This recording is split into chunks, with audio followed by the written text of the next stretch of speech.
Om Swastiastu. Perkenalkan, saya Niwayan Febrianti, mahasiswa Pendidikan Biologi Fakultas Matematika dan Ilmu Pengetahuan Alam, Universitas Pendidikan Ganesha. Pada video kali ini, kita akan membahas mengenai kelainan pada darah. Ada beberapa hal yang akan kita bahas, di antaranya yang pertama, apa yang dimaksud dengan anemi. Anemia adalah kondisi di mana tubuh kekurangan sel darah merah, yaitu sel darah yang berfungsi mengantarkan oksigen ke seluruh organ tubuh. Kadar hemoglobin, hematokrit, dan jumlah eritrosit kurang dari normal sehingga menimbulkan hipoksemia atau sel-sel dalam tubuh tidak mendapatkan cukup oksigen, sehingga tidak berfungsi dengan normal. Kekurangan suplai oksigen dapat mengganggu fungsi organ tubuh.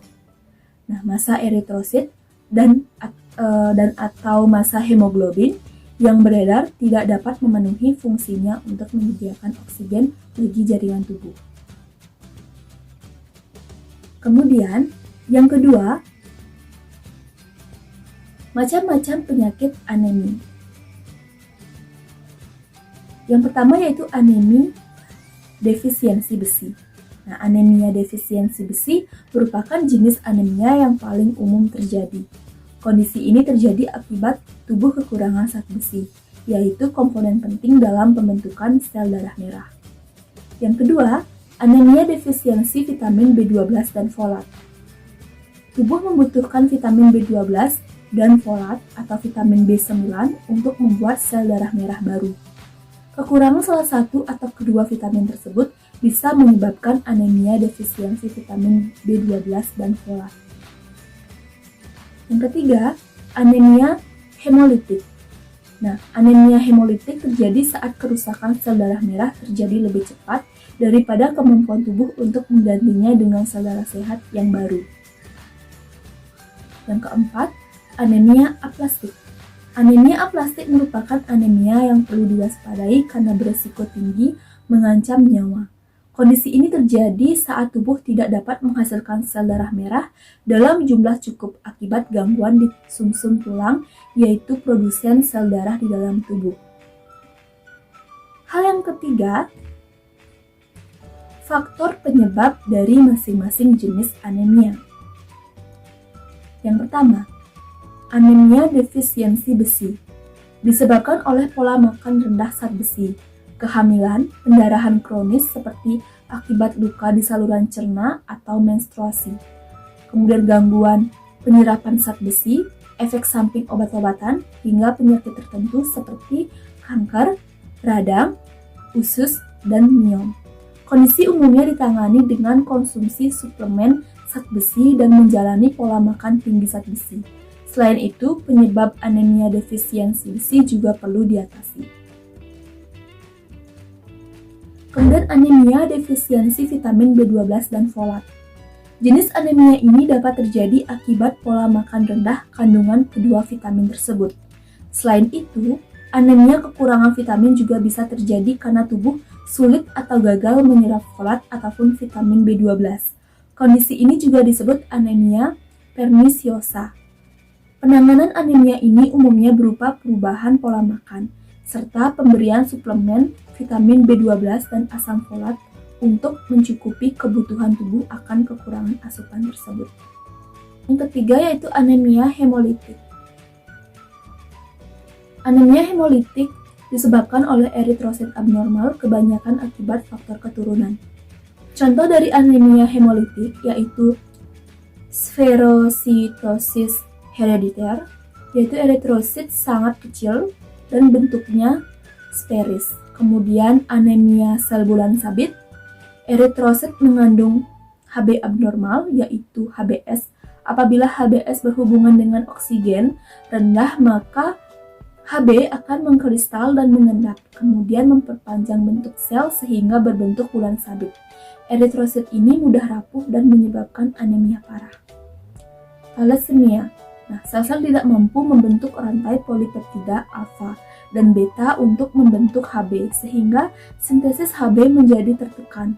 Sistem hemopoiesis menanggapi dengan membentuk eritrosit besar, namun dengan Hb yang sedikit atau eritrosit kecil dan rapuh.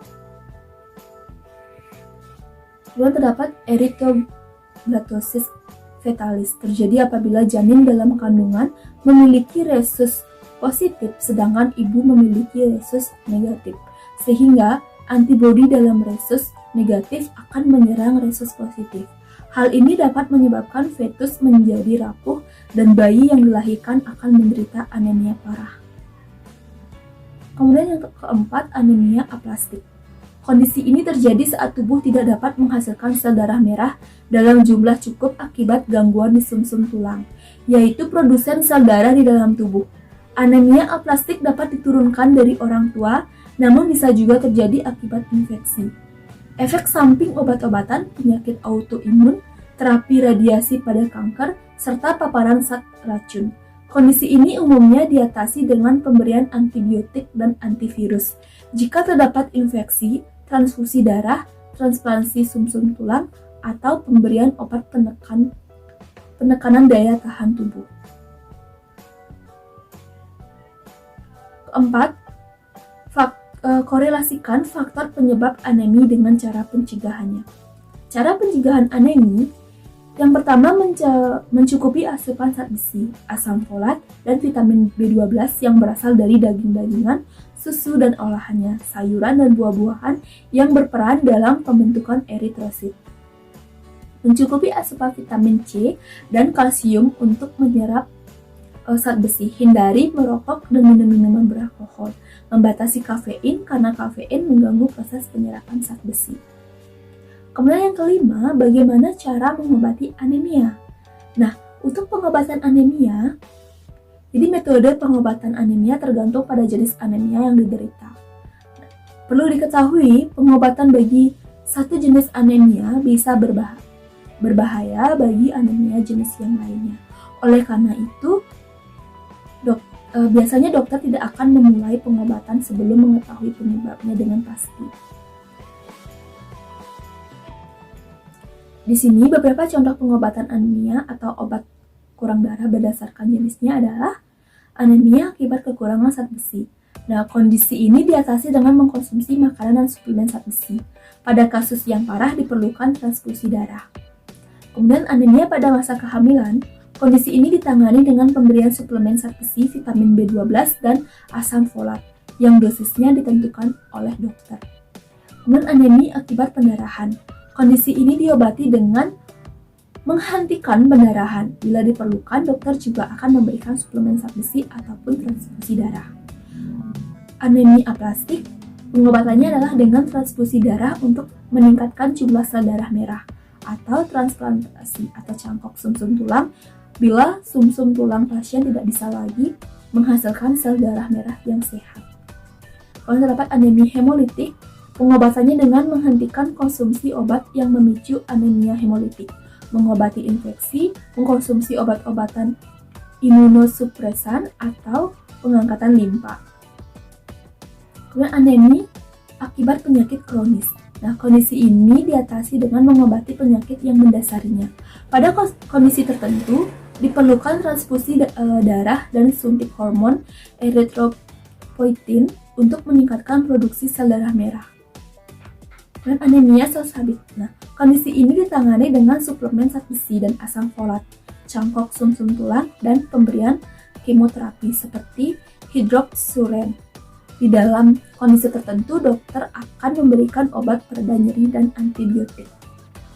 Untuk thalassemia, dengan menangani thalassemia dapat melakukan transfusi darah, pemberian suplemen asam folat, pengangkatan limpa, dan cangkok sumsum tulang.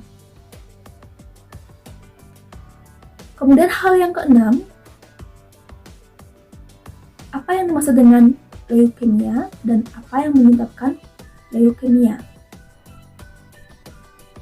Perlu diketahui bahwa penyakit leukemia atau lebih tepatnya leukemia adalah kanker darah akibat tubuh terlalu banyak memproduksi sel darah putih abnormal. Leukemia dapat terjadi pada orang dewasa dan anak-anak. Sel darah putih merupakan bagian dari sistem kekebalan tubuh yang diproduksi di dalam sumsum tulang. Ketika fungsi sumsum tulang terganggu, maka sel darah putih yang dihasilkan akan mengalami perubahan dan tidak lagi menjalani peranannya secara efektif. Penyebab leukemia. Jadi penyakit leukemia disebabkan oleh kelainan sel darah putih di dalam tubuh dan tumbuh secara tidak terkendali. Belum diketahui penyebab pasti dari perubahan yang terjadi, namun beberapa faktor berikut diduga dapat meningkatkan risiko terkenanya leukemia. Nah, faktor risiko yang dimaksud antara lain meliputi memiliki anggota keluarga yang pernah menderita leukemia, menderita kelainan genetika seperti Down syndrome, menderita kelainan darah seperti sindrom myelodysplasia, kemudian memiliki kebiasaan merokok, pernah menjalani pengobatan kanker dengan kemoterapi atau radioterapi, dan bekerja di lingkungan yang terpapar bahan kimia, misalnya bensena. Yang ketujuh, apakah penyakit ini dapat disembuhkan? Nah, jika dapat, bagaimana caranya? Pengobatan leukemia. Ada beberapa metode pengobatan untuk mengatasi leukemia. Yang pertama, kemoterapi, yaitu metode pengobatan dengan menggunakan obat-obatan untuk membunuh sel kanker. Obat dapat berbentuk tablet minum ataupun suntik infus. Kemudian terapi imun atau imunoterapi. Kemudian terapi imun atau imunoterapi, yaitu pemberian obat-obatan untuk meningkatkan sistem kekebalan tubuh dan membantu tubuh melawan sel kanker. Jenis obat yang digunakan misalnya interferon. Terapi target, yaitu penggunaan obat-obatan untuk menghambat produksi protein yang digunakan sel kanker untuk berkembang. Jenis obat yang bisa digunakan adalah penghambat protein kinase seperti imatinib. Terdapat pengobatan radioterapi, yaitu metode pengobatan untuk menghancurkan dan menghentikan pertumbuhan sel kanker dengan menggunakan sinar radiasi berkekuatan tinggi. Kemudian pengobatan dengan transplantasi sumsum tulang, yaitu prosedur penggantian sumsum tulang yang rusak dengan sumsum tulang yang sehat. Untuk pembahasan yang ke-8, bagaimanakah gejala-gejala seseorang yang berpenyakit thalassemia? Thalassemia merupakan penyakit keturunan yang menyebabkan gangguan produksi sel darah merah sehingga sel darah merah lebih cepat dihancurkan. Oleh karena itu, penderita thalassemia akan mengalami gejala kurang darah atau anemia. Nah, gejala-gejala thalassemia diantaranya penampilannya pucat dan lesu, urin gelap, tanda bahwa ada sel darah merah yang rusak, pertumbuhan melambat dan pubertas tertunda, penyakit kuning, yaitu warna kekuningan pada kulit atau bagian putih mata, kemudian detak jantung cepat dan rentan terserang infeksi. Pembahasan yang ke-9, bagaimana cara mengatasi thalassemia? Cara mengatasinya, transfusi darah berulang. Nah, sebelum transfusi darah dilakukan, darah penderita dan darah donor akan dicocokkan untuk menghindari reaksi yang tidak diinginkan. Kemudian terapi klasik. Obat yang diberikan dalam terapi ini bisa dalam bentuk tablet maupun suntik dan berfungsi untuk menarik zat besi dari dalam tubuh. Yang terdapat transplantasi sumsum tulang. Prosedur ini dilakukan untuk menggantikan sumsum tulang yang terkena thalassemia. Sumsum tulang yang akan ditransplantasikan diambil dari pendonor yang sehat dan cocok dengan penderita, agar sumsum tulang ini dapat menghasilkan sel darah yang normal. Kemudian dengan operasi pengangkatan limpa. Prosedur operasi pengangkatan limpa atau splenektomi dilakukan jika organ limpa sudah sangat membesar, karena pembesaran organ limpa akan memperparah anemia yang dialami penderita. Kemudian terdapat menerapkan pola hidup sehat. Nah, penderita thalassemia perlu menjalani pola hidup sehat dan dianjurkan untuk mengkonsumsi makanan rendah lemak, sayuran, dan buah-buahan. Sekian video kali ini, semoga bermanfaat. Saya ucapkan terima kasih dan sampai jumpa. Saya tutup dengan Prama Santi. Om Santi, Santi, Santi, Om.